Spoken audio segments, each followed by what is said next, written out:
Welcome to the 2025 Dialogue, a masterclass series by the HR Association of India. I am Neha Jagnani, and today we are unlocking the power of DEI as a catalyst for innovation. DEI isn't just about representation, it's about reshaping mindsets, fostering psychological safety, and driving breakthrough ideas. And to navigate through this conversation, we have someone who doesn't just advocate for DEI, he accelerates its impact. With a passion for progressive HR practices and a vision for inclusive workplaces, he's a celebrated SDG DEI ambassador, a LinkedIn top voice for DEI, and a motivational speaker. Aligned with India Diversity Forum, ISTD, and NHRDN, he's reshaping the future of HR, bridging the insights with action. As the founder of the Link Tribe, he empowers professionals to network, grow, and harness DEI for meaningful change. Today, we'll explore how leaders can make DEI a driving force for innovation.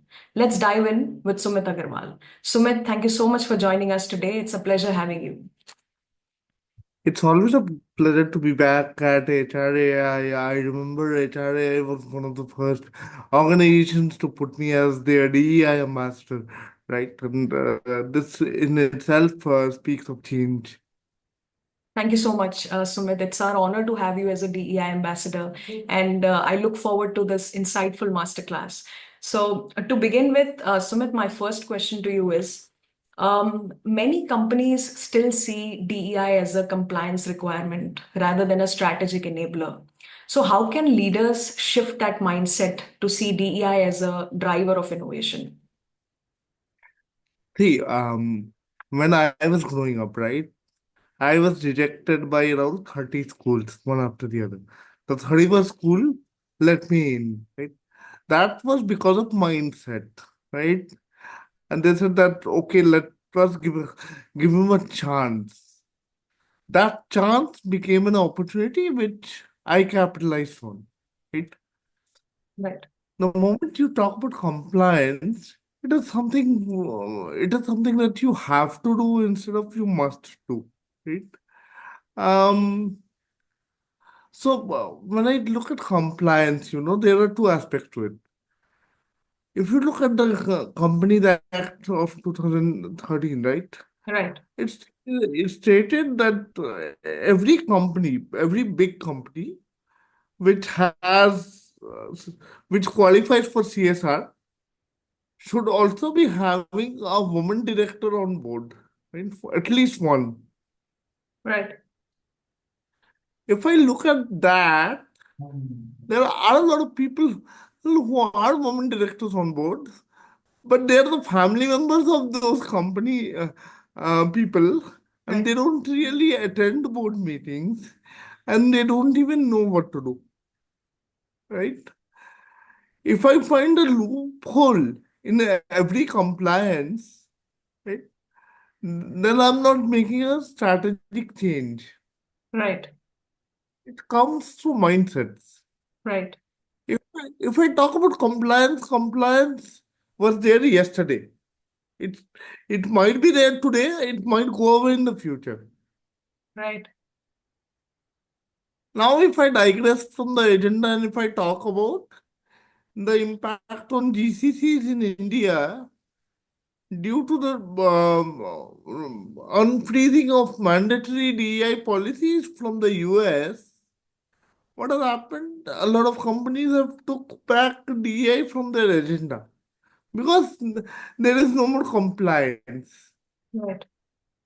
But companies who wanted to do it are doubling down on the agenda कि नहीं ये सही है ये हमको करना है not because it's a CSR initiative or it feels good but it is the right thing to do, so that has to come from within. It cannot be that नहीं आपको करना पड़ेगा. Right. Then the moment when you talk about you know India, India has been always very smart to find loopholes in compliances, right?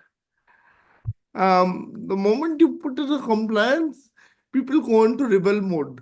That Yeah. okay, this is the compliance, I'll find something to bypass it. Right. But the moment there is a strategic shift to the mindset that, okay, this is the right thing to do, this is the ethical thing to do, and this also gives opportunities for a lot of people. This is not just charity, this is a business case. Then you will see a transformative change. Right. Beautifully articulated, Sumit. It clearly highlights how it's not just a check in the box. It is something that needs to come from within to solve a bigger purpose, more than just, complying to a particular requirement. Thank you for that. So my next question, Sumit, is how can leaders create psychologically safe spaces where diverse perspectives are encouraged and eventually it can fuel to creativity? See, psychologically safe spaces is not just, good for people from the DEI or the historically excluded groups. It should be a mandate for everybody that everybody is able to speak up their mind. For example, if I look at Wipro, right, they have an initiative called Speak Up, right, where through open communication channels they are able to speak their minds and be heard upwards. It has an upward flow of communication. They are able to communicate to their bosses, to their super bosses, and Right, speak their minds. Right now, when I am taking action based on the feedback, I also feel that okay, the company values my opinions. Right. right, I am not just somebody who's just a number of employee, but I am somebody who is actually doing something in the company, and the company cares for me. That is why the company is hearing about my opinions. Right? right, That's one. Two is when the leaders themselves speak about vulnerabilities, speak about their failures, speak about what was the one thing which they failed at when they started, right? And how it is okay to fail. You will see a strategic shift in cultures where people feel that okay, the leaders have also failed, so it's okay for us to make mistakes as long as we are willing to correct it. Right? As long as we take responsibility for our mistakes and we are willing to own our own mistakes, right, it's okay to make mistakes and it's okay to have failures as a part of our resume instead of just talking about our successes. Right? That gi- that gives a cultural drive that okay, it's okay, गलती हुआ है मेरे से, I can definitely correct it, and that becomes a part of my journey. It becomes a stepping stone, right? right. Right. Fantastic. Starting with trust, Sumit, openness, and how beautifully you put it that there should be an environment where people are able to accept and own their mistakes. And that creates a very psychological safe environment for people to work in. So beautifully put, Sumit. My next question to you, Sumit, is what are some of the common barriers that you see that organizations face when they are integrating DEI in their innovation journey or strategy? And what is it that they can do to overcome those barriers? So when I talk about DEI, I am not just talking about gender diversity. When I talk about LGBTQ and disability, Mhm. right? I see a chicken and egg situation. People say that okay, talent nahi hai, that is why we are not able to recruit, and the people who skill the talent, they say that demand nahi hai, that is why we are not skilling the talent. So that becomes a chicken and egg situation. Which one comes first? But when the intent is there, it starts with intent. Intent is the key. When the intent is there, you will not only find the talent, but you will also put them in the right positions at the right places. For example, today I work in American India Foundation, right? And I am working out of Calcutta, right? They are based in Delhi, right? I work flexibly from home, right? I don't need to go to office every day. I work for Great Place to Work as well. They are based in Bangalore and Bombay, but I am based out of Calcutta. I can meet my KRAs and deliverables, right, sitting from Calcutta. So the intent is there. You can structure the job role in such a manner that they will be able to deliver. You just have to give them the right opportunities in the right manner so that they're able to do it. If you have very stringent rules that you have to come to office every day, you have to, sit here for 8 hours a day.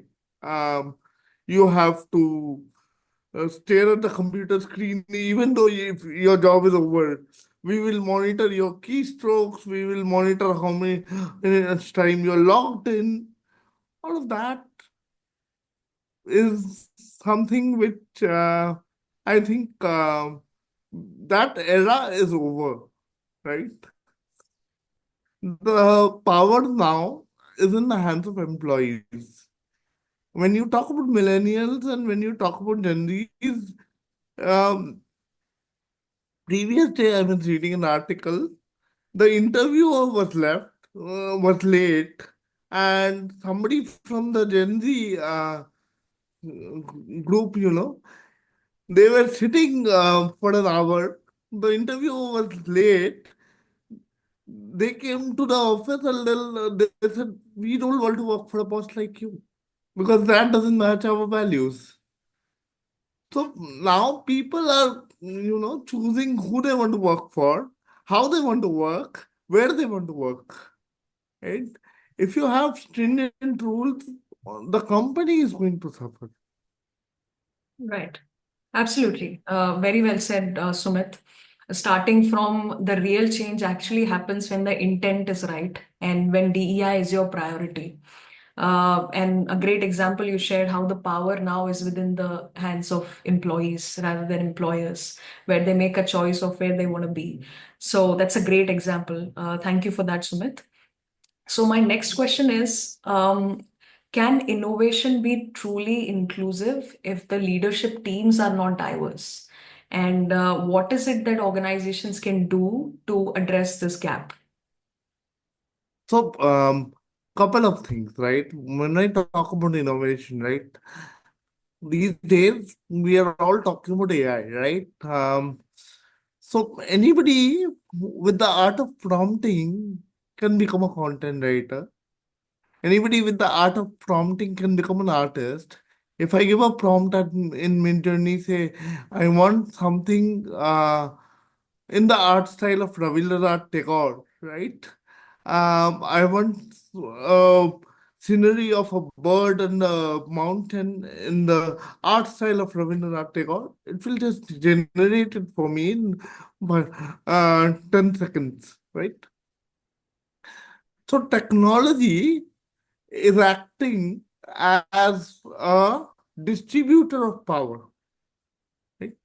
When I talk about distribution of power, what used to happen in the mid centuries, right? In the early centuries, when you wanted a portrait of yourself, you had to get hold of a painter. But with the advent of cameras and then subsequently mobile phones, anybody can capture your picture and that becomes a selfie or maybe a picture with a friend which you can then upload to social media, right? Now, why am I saying this? I'm saying this because with the advent of technology, people are redistributing powers, right? That okay, I can be a content writer. I can use Excel sheet with AI. I can do PPTs with the help of Gamma, right? I can do um, Excel sheets with the help of Power BI, right? Um, you have so many softwares. You have Hagen, right?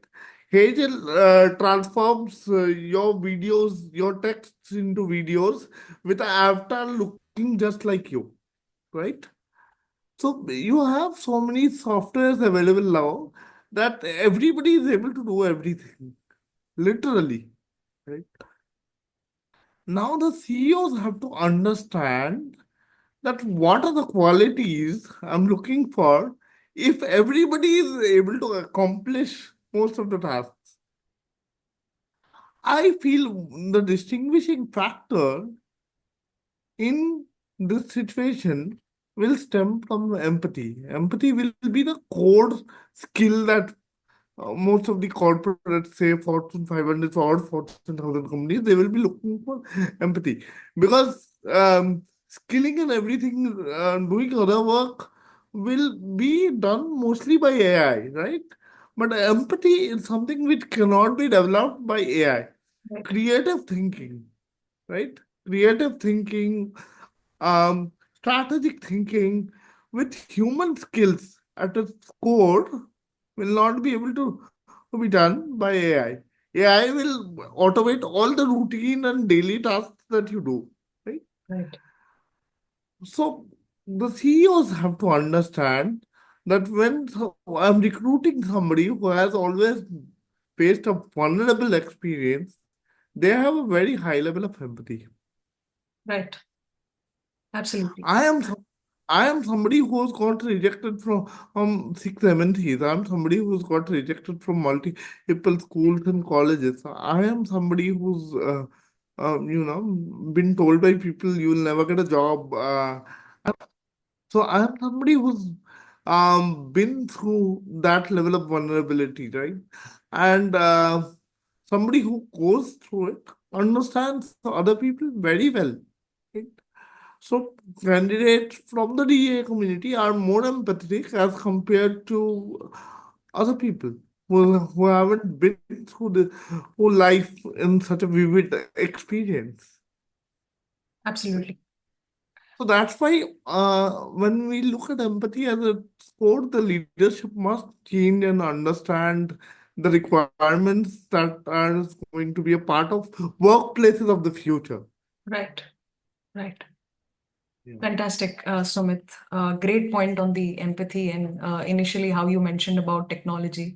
It's a quite thought-provoking insight. Um, so this brings us to the last question in this segment, Sumit, which is what role does mentorship play in ensuring that diverse talent contributes meaning in a meaningful way to innovation? See, when I talk about diversity, right, you have to understand that when I'm talking about disability or maybe women who have come from rural areas, or maybe, somebody who's from the LGBTQ background, some of them have been kicked out of their houses. Some of them have never got parental support. Some of them have been told that you will never amount to anything in your life, right? In that uh, scenario, if you're mentoring somebody from the DEI community, and what happens is your words become hope for them. And Right. hope is the most powerful thing that humanity ever has in its arsenal, right? Hope is a very powerful thing to hold on to. Your words can either break you or make you. So, in that phase, if somebody gets the correct mentor, right, they'll be able to uh, thrive in their life, right? Right. Because, see, again, it's for everybody.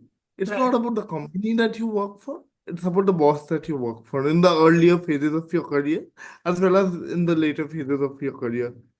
Because if you have a good boss, you will definitely thrive in your career. Absolutely, Sumit. Great point there.